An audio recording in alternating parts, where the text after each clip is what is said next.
يوم اللي يندق بابك هيك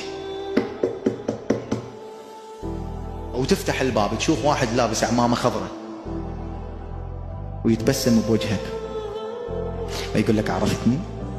تقول له ريحتك حلوة وعيونك بس ذكرني. يقول لك صار لك 20 سنة تشتغل على مودي وتقرأ دعاء العهد ودعاء الندبة والزيارة الناحية وكل يوم بالليل تخلي راسك على المخدة وتبكي علي. أنا حبيبك أبو صالح. بهاي اللحظة إذا يفدوا دموعك شعرت لعله عشت الموقف.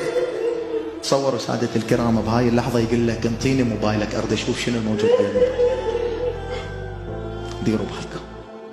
إذا يقول لك أرد أدخل لبيتك أشوف ثيابك، أرد أشوف، خذني وياك أرد أتعرف على أصدقائك، خذني وياك أرد أشوفك بالوظيفة شلون تشتغل، خذني وياك أرد أشوف أخلاقك بالشارع شلون، خذني وياك أقول لك أرد أعيش وياك 24 ساعة. راح أجي اليوم أنا مهديك راح أعيش وياك 24 ساعة يومياتك.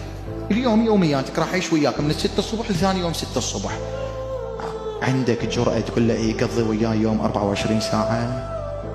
إذا سمع كلمة نابية طالعة من حلقك، إذا سمع اتصال ويا بنت بعد منتصف الليل مو خطيبتك ولا زوجتك، يقول لك هاي ليش تحكي وياها؟ ليش تلعب على مشاعرها؟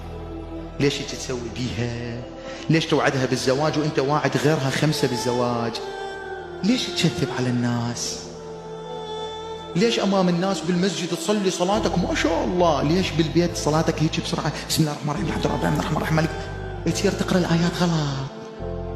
انت عندك الجرأة تعيش يومية لو يوم واحد مع الامام المهدي 24 ساعة، مع الامام المهدي 24 ساعة. احنا الغايبين مو هو حاضر، احنا الغايبين.